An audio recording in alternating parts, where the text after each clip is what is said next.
Can you believe I built each one of these with 3 2x4s? I did. You can't even find a piece of shit at a yard sale for that price. And these are nice. They're pretty nice. And I'm going to show you exactly how to build them. So go get yourself 3 2x4s and let's build this. Alrighty, we're gonna jump right into this build. There's a lot of YouTube videos out there that'll tell you not to use like lumber from Home Depot or Lowe's to build furniture. And while it's not the best lumber to build furniture, I highly disagree with them. I think using things like your standard 1x6s, your standard 2x4s is a great and fantastic way for beginner woodworkers to learn. That's how I learned, and I believe that's how a lot of people learn. For example, these are made entirely out of 2x4s. A 2x4 is planed to a specific dimension, so it's perfect if you don't have a jointer, if you don't have a planer, but just want to get started in learning. And it also makes it perfect for pocket hole joinery. So each of these costs about $15 to build. So before you go spending all this crazy money on walnut and maple, learn with this. Use it, learn it, then jump into the more expensive hardwoods. Alrighty.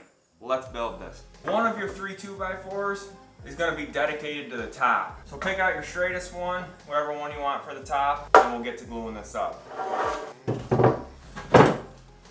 Alright, I want the finished width of my nightstand to be about 18 inches, but for gluing it up, I'm going to cut 5 pieces out of this at 19 inches just to keep it a little long, and then it'll get trimmed down after the glue dries. So 5 pieces out of your first 2x4 at 19 inches.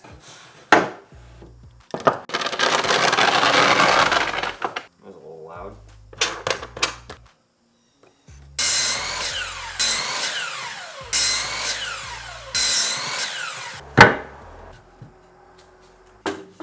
Alright, I'm going to try to make this like a really beginner's friendly project. So I'm going to try using minimal tools. Usually you're going to want to joint them to glue up a tabletop. I'm not going to do that because I'm trying to make this really beginner friendly. So with your 5 pieces, you want to bring them over to the table saw. I'm going to take about an 1/8 inch off one side, flip it over, and then I'm going to take it down to 3 3/16. To make all 5 of these 3 3/16, it'll give you a final dimension, which is going to end up being our depth of 16 inches.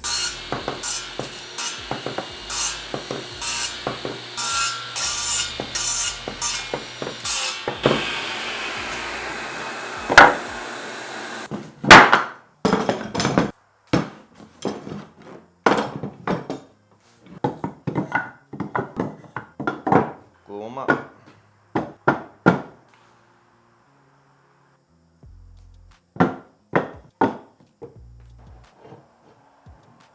Alrighty, with the top all set, now we're going to take another 2x4, so we're going to start with the legs. Okay, so for the legs, I'm going to want to cut 2 pieces out of this 2x4 at 24 inches. 24-inch legs is going to make our finished nightstand about 25.5, which is right around typical for a nightstand. Cut 2 pieces out of each of these at 1.5 inches. So it'll make 4 pieces 1.5 inches by 1.5 inches.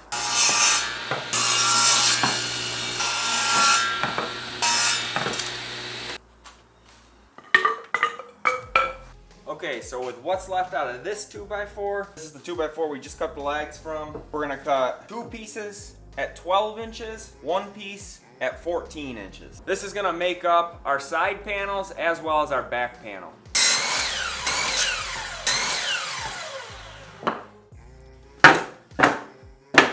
So with these apron pieces, we wanna get these down to a finished width of 3 inches. So it's basically rinse and repeat. As last time, I'm going to cut this rounded edge off, flip it over, except this time I'm going to set the fence to 3 inches to give this a final width of 3 inches. With these at 3 inches, we're going to want to stay right at the table saw. You're going to want to set the center of your table saw blade to exactly 3/4 of an inch. So take your time with that. Just make sure the center of your blade is exactly 3/4 of an inch from your fence. What we're gonna do now is we're gonna resaw all these pieces right down the middle into 2 pieces that we can glue up for the aprons. Go through this way, keep the same face up against the fence after that, flip it over, and run it through that way, and that'll give you 2 book matched pieces.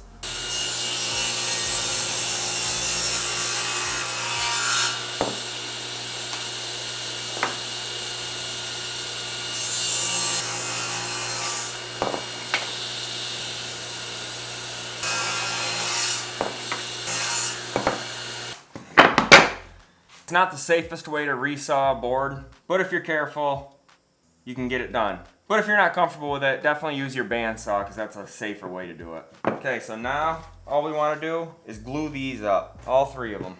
What we're just trying to achieve here is just get our aprons at a 6-inch width. Okay, so what I'm going to do here now is take my 4 pieces that are going to make up my side aprons and just glue them up together. Just going to glue this seam and this seam, not this seam.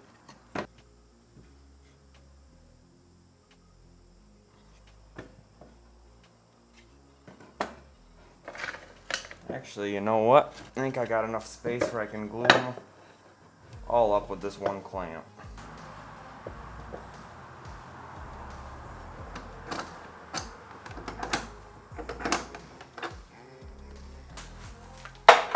Okay, now we got our top, legs, 3 of our side panels. Now we got to get the drawer front and drawer box made.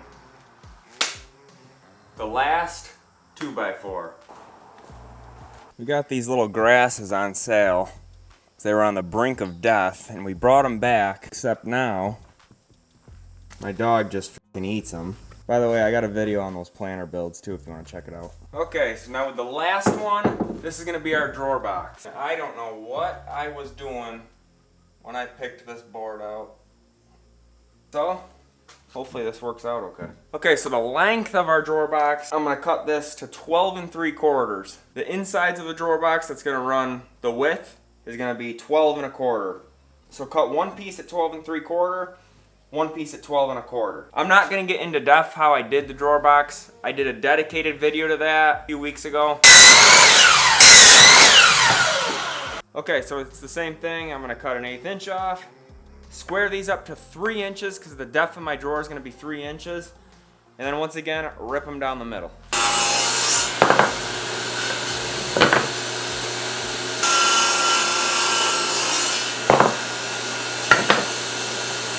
Okay, your 2 12 1/4 pieces are going to get pocket holes drilled here, here, here, here. Okay, my drawer box is done. As I said, I made a dedicated video on this. Just watch that if you're actually going to make this. It's like 5 minutes long, and I go through the whole process of building the drawer box from start to finish. Okay, so we know our back piece is going to be 13 1/2 inches finished, so we're going to cut this to 13 1/2 inches. Okay, so with this piece, we want our piece above the drawer to be 1 inch thick, then the next piece is going to be 1.5 inches that goes below the drawer.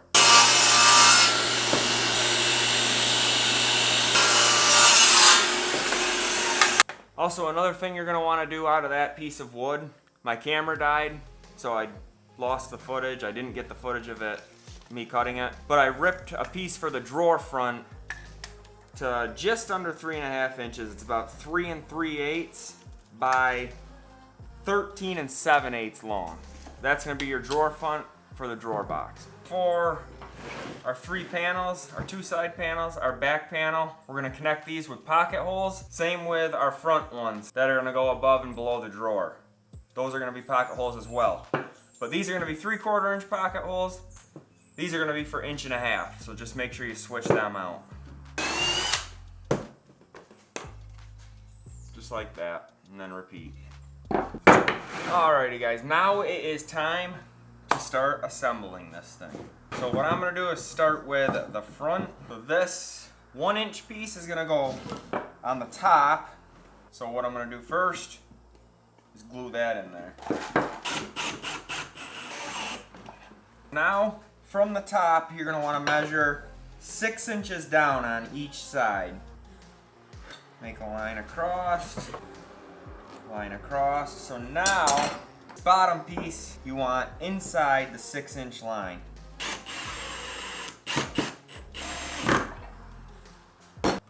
Okay, there's your front. Now now you're gonna wanna take your two side panels. These are the 11.5-inch ones. And we're gonna wanna pocket hole them so that they are flush with the inside right here.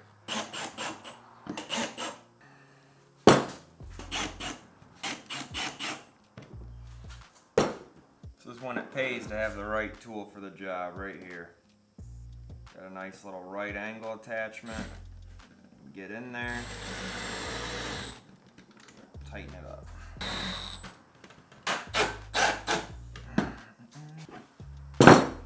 Okay, so now I got the front all connected, the side panels put in.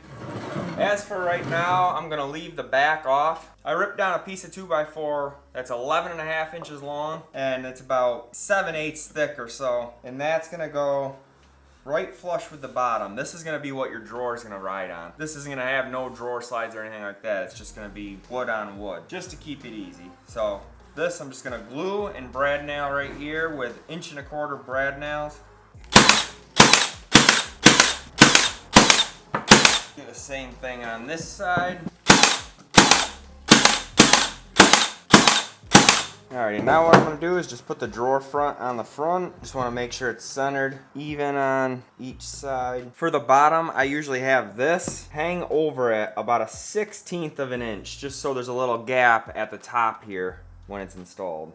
After you got it set where you want it, pre-drill, 1.25 inch screw. And you're going to want to push it in to where it's flush on the front. Once it's flush where you like it on the front, that's when you turn this around. And now you're going to want to put your back panel right against the back when it's flush at the front, so that way you can't push it in too far. Take a nice sharp pencil, mark where that back is. Now your back panel is going to go get installed right up to that line.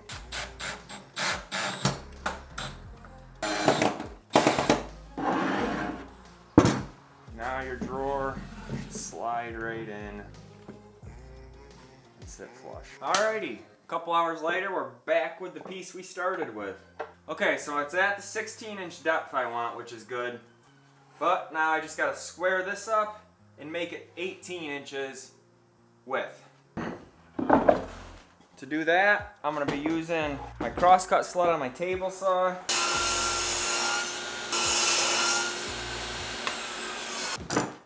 Okay, so before I move on to finishing, since this is made just out of construction grade 2x4s, there's no sense trying to sand this and make it look good, because it's not going to be a finely finished piece of furniture. But what you do with that is you take advantage of it and you just make it rustic. So what I'm going to do is I'm going to use a combination of my jigsaw and my Sawzall, and I'm just gonna rough this up a little bit. I'm gonna pretty much give it kind of saw marks, and in the end this is gonna look like a really nice finished barnwood piece, but it's built out of 2x4s. So basically with the jigsaw, you can really put it up against it and just run it backwards.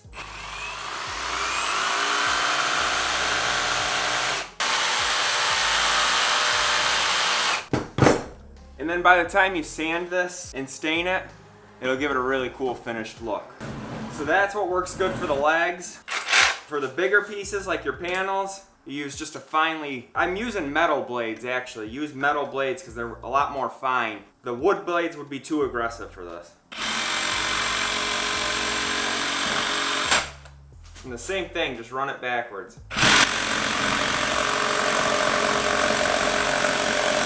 And just another thing I like to do is just take a normal drill or impact and a little screw and make gold nail holes. The best part about distressing this stuff is just there's no right or wrong way to do it, and you really can't mess it up.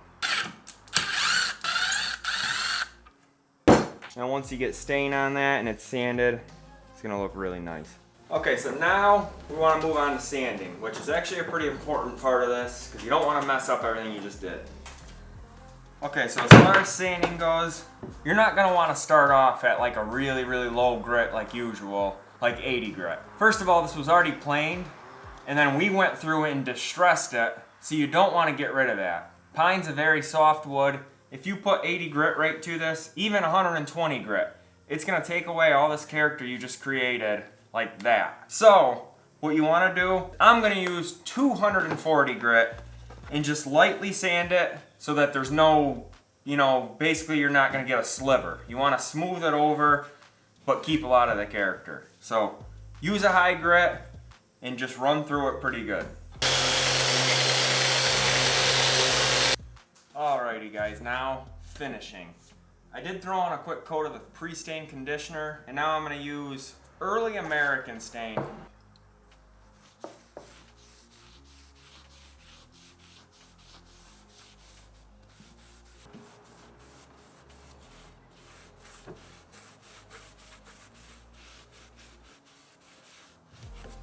Now I'm just gonna spray on a couple coats of polyacrylic.